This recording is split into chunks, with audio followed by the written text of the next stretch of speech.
Reclaiming the Roots, Challenging Marxist Control of Indian History. Written by Aditi Joshi. For decades, India's history was scripted by those who denied its soul. Now, the narrative awakens. The battle for our past is the battle for our civilization. Amidst the persistent debate on how India should remember and teach its past, the controversy surrounding NCERT textbook revisions in the early 2000s reveals deeper ideological fault lines within Indian academia. What was widely criticized as an act of communalization by the intellectual establishment is, upon closer inspection, part of a broader project of civilizational decolonization. This article contends that the revisions were not a distortion but a necessary redress of the Marxist Nehruvian hegemony over Indian historiography.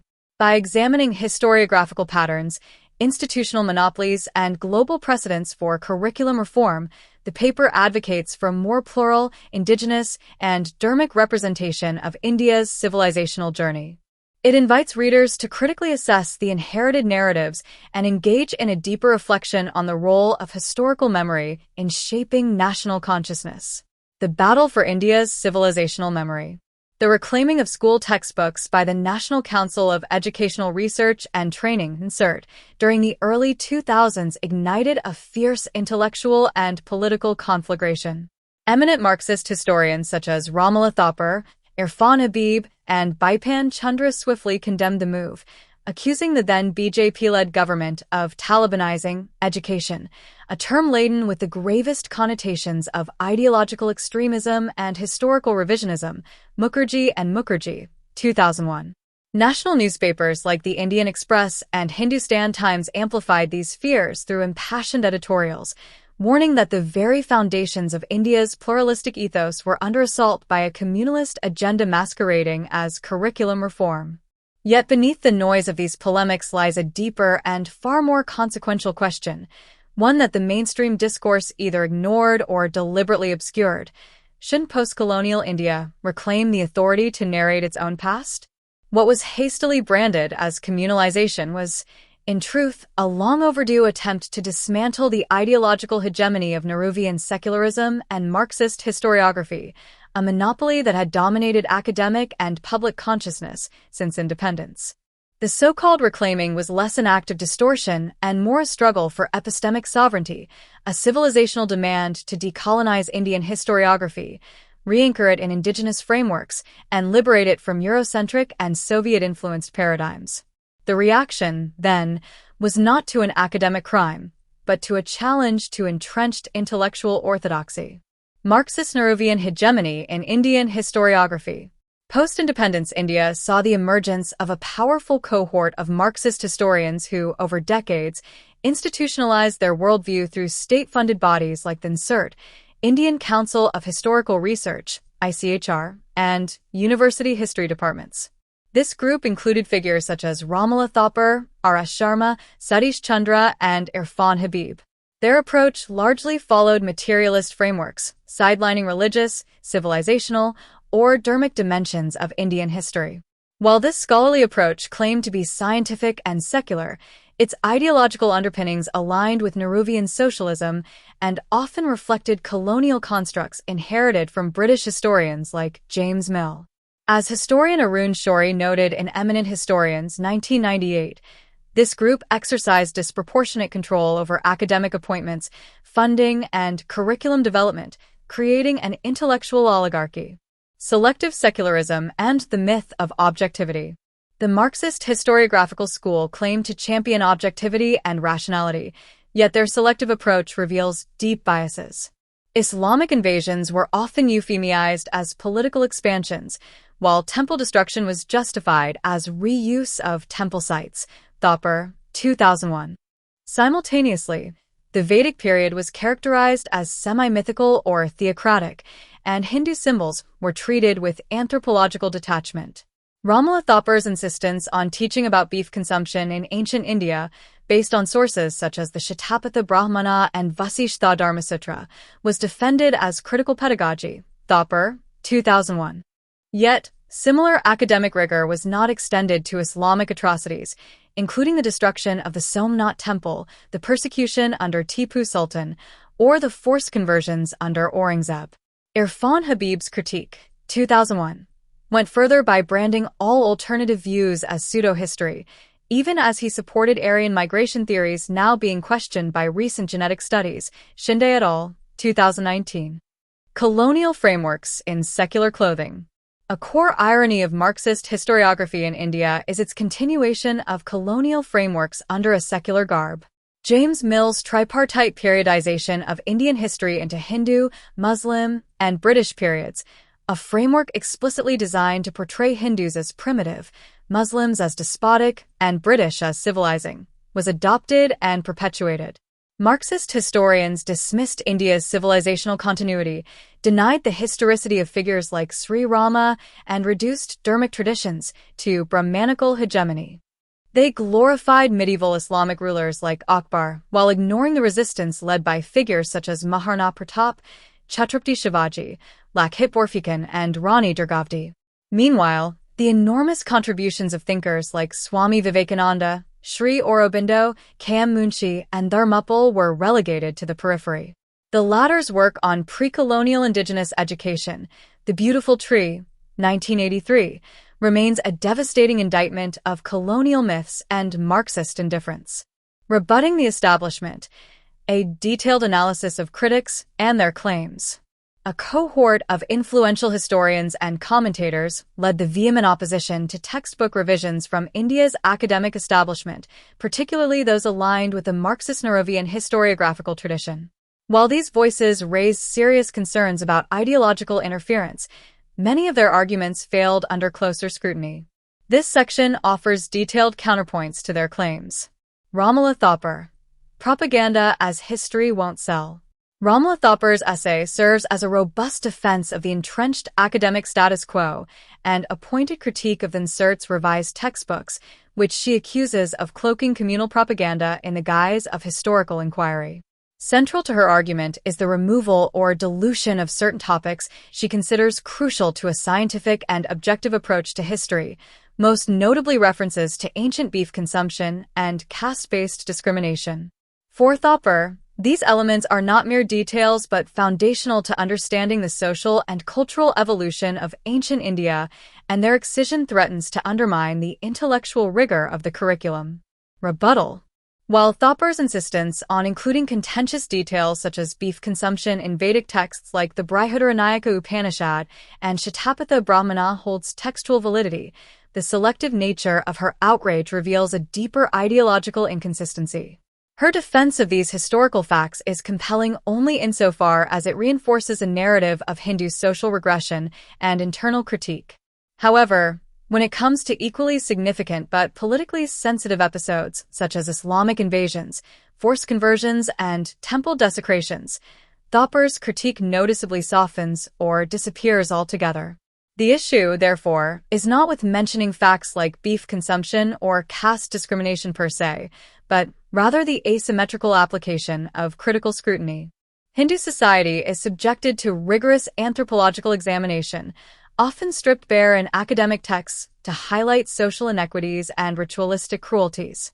In stark contrast, the historical record of Islamic rulers and their interactions with the subcontinent's socio-religious fabric is frequently sanitized or reinterpreted through the prism of syncretism and composite culture. This imbalance betrays a clear ideological partisanship masquerading as dispassionate scholarship. This selective historicism has long shaped the dominant historiographical narrative, elevating certain voices while marginalizing others. It underpins the resistance to decolonizing Indian history. Genuine academic inquiry must apply the same critical rigor to all chapters of India's past, examining both indigenous and foreign influences with equal candor and without ideological prejudice.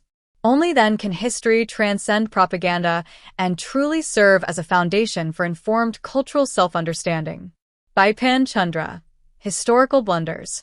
Bipan Chandra stands as one of the most vocal critics of the NCERT textbook revisions under the NDA government, vehemently accusing the changes of distorting historical facts to fit a narrow, communal ideology. He argues that these revisions threaten the secular fabric of the nation and erode the scholarly rigor painstakingly built over decades.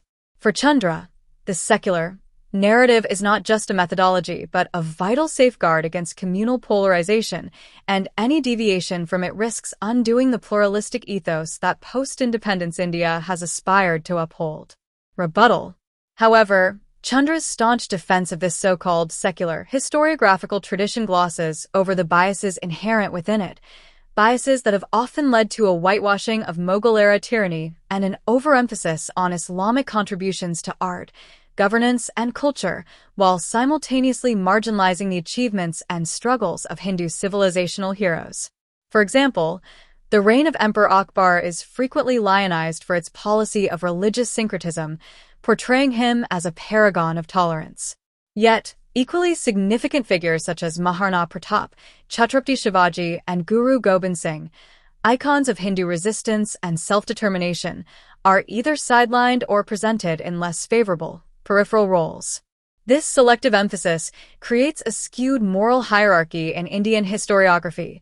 Muslim rulers are elevated for their supposed magnanimity and cultural contributions, while the valor and resilience of Hindu leaders who actively resisted imperial domination are downplayed or trivialized. Such a narrative not only distorts historical reality, but also undermines the pride and agency of indigenous communities. It constructs a framework where the history of domination is cloaked in benevolence, while narratives of resistance are cast as parochial or reactionary. Ultimately, Chandra's critique ignores that true scholarly rigor demands balanced, even-handed examination, acknowledging both the achievements and atrocities of all historical actors.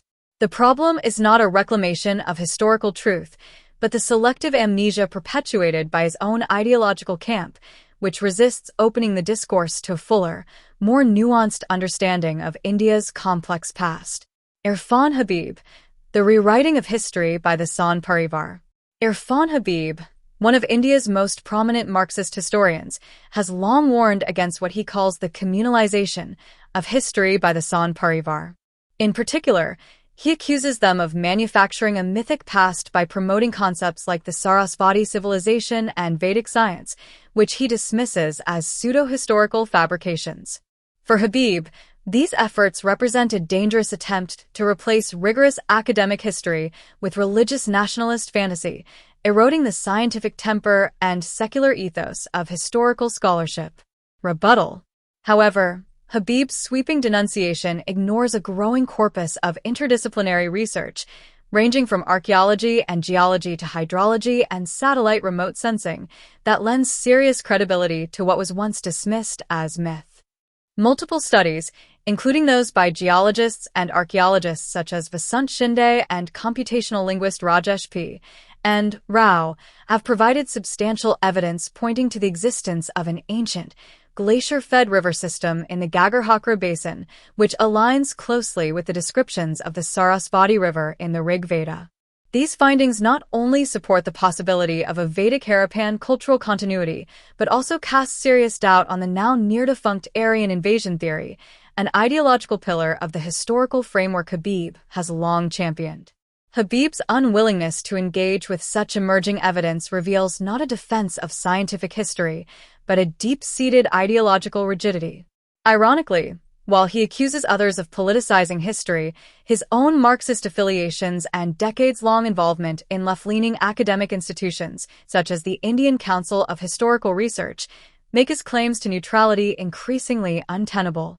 His historiographical method, rooted in rigid materialist determinism, leaves little room for reconsidering new data that challenge established dogmas. Furthermore, Habib's aversion to acknowledging any civilizational continuity in India, particularly the idea that Vedic culture may have indigenous roots, betrays a broader discomfort with narratives that foster national or civilizational pride. His resistance to reinterpreting evidence in light of new technological and archaeological advancements reflects a commitment not to objective truth, but to preserving a post-colonial framework that sees Indian antiquity through the lens of rupture, regression, and foreign imposition.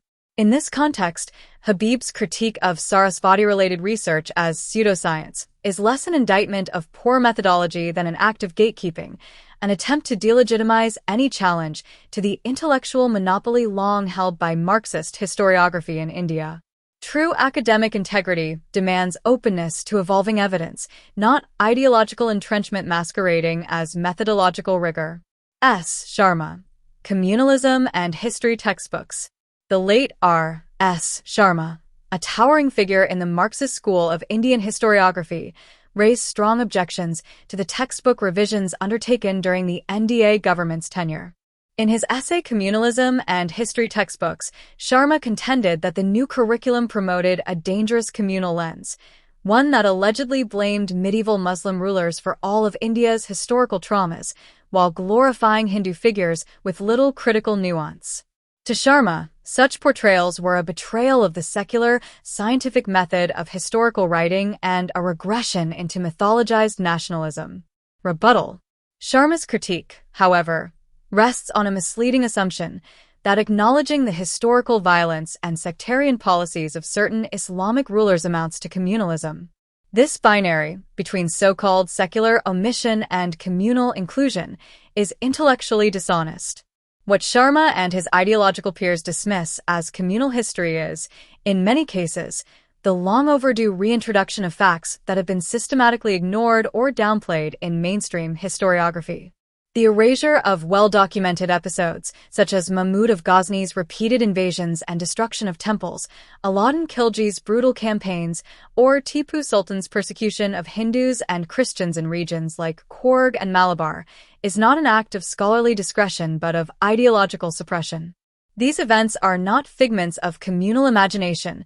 They are recorded in Persian chronicles, European missionary reports, temple inscriptions, and regional oral traditions. To exclude them under the guise of secularism is to deprive students of a complete and honest engagement with the past.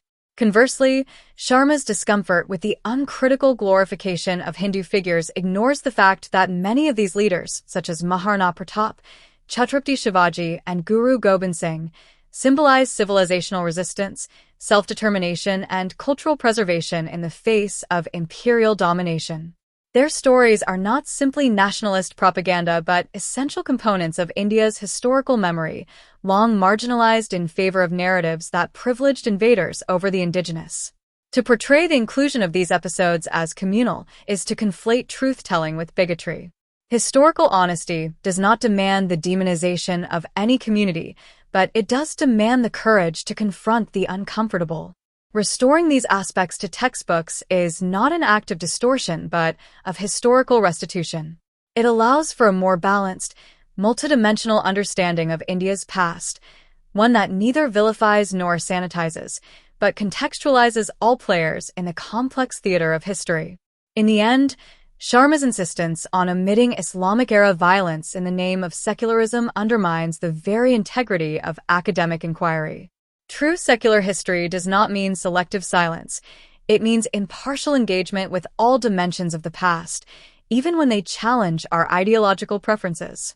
Satish Chandra. Guru Tegh Bahadur's martyrdom.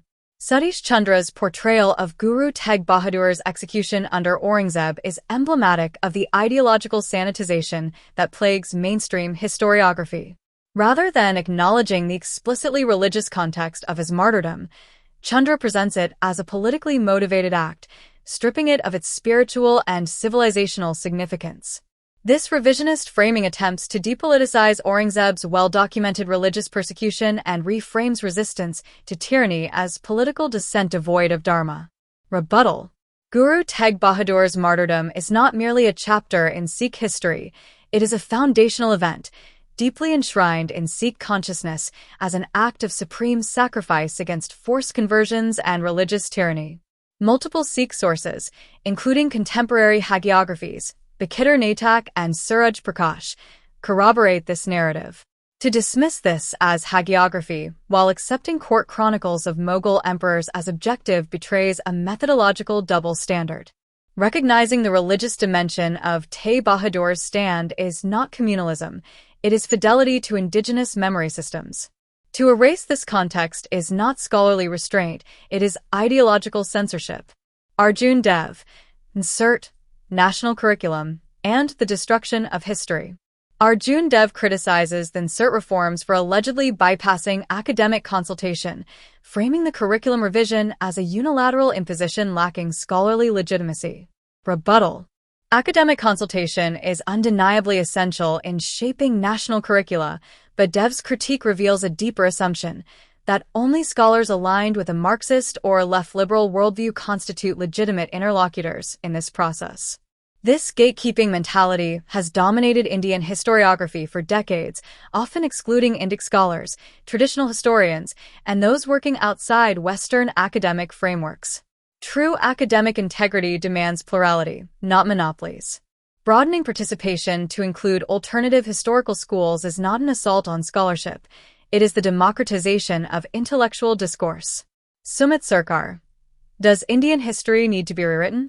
Sumit Sarkar contends that efforts to rewrite Indian history are politically driven and rooted in majoritarianism, insinuating that any deviation from the Nehruvian Marxist consensus is inherently suspect. Rebuttal.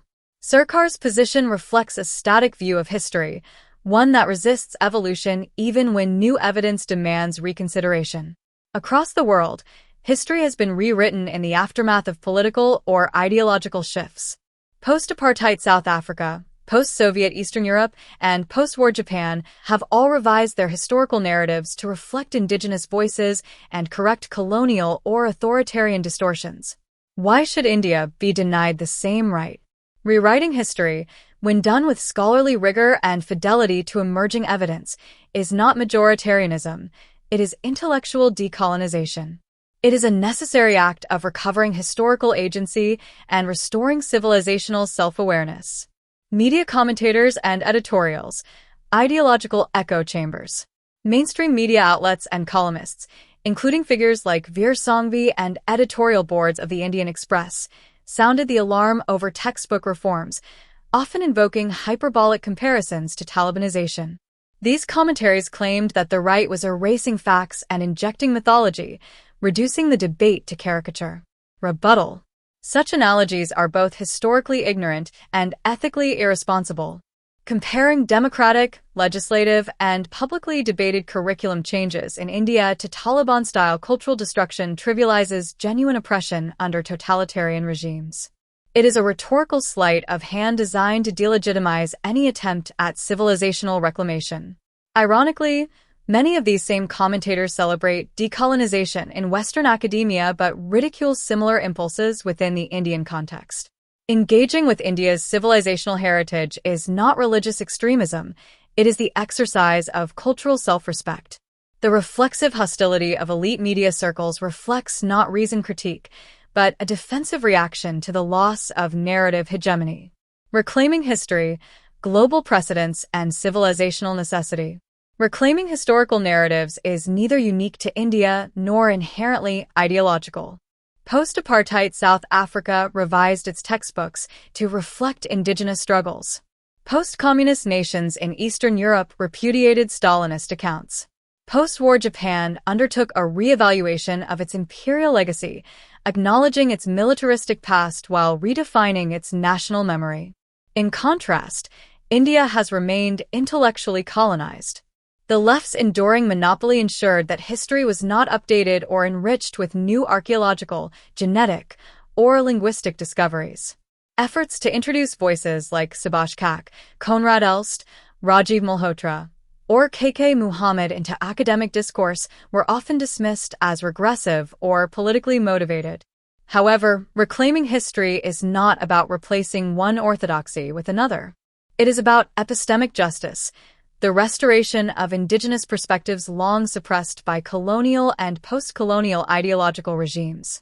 As S. and Bolgangadhara, 2012, contends, Indian traditions have often been misinterpreted because they were forced into alien Western conceptual frameworks, obscuring their original context and integrity. Gatekeeping and the death of academic pluralism. Perhaps the most alarming feature of this controversy is the intolerance toward dissenting views. Historians who challenged the dominant narrative were dismissed as communal, obscurantist, or even fascist. Academic gatekeeping ensured that even debates around Indic chronology, Sarasvati Indus continuity, or the Vedic nature of Harappan civilization were stigmatized. Professor D.N. Jha's critique of the cow taboo and the subsequent attacks on him ironically mirror the intolerance his own camp exhibited towards any non-Marxist viewpoint. Meanwhile, scholars like Meenakshi Jain, Vishal Agarwal, and Sanjeev Sanyal are often vilified rather than engaged. Such intellectual fascism betrays the academic values, dialogue, rigor, and pluralism that these historians claim to uphold. Towards a civilizational renaissance, India stands at a pivotal moment. The choice is not between communal and secular, but between colonized and decolonized consciousness.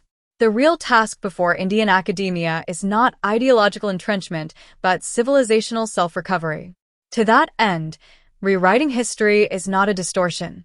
It is a rectification. It is not communalism. It is civilizational realism. We must make room for alternative voices, include marginalized sources, and acknowledge the trauma and resilience that mark our history. As we decolonize our minds, we must also reclaim our memory. This is not merely an academic task. It is a sacred obligation.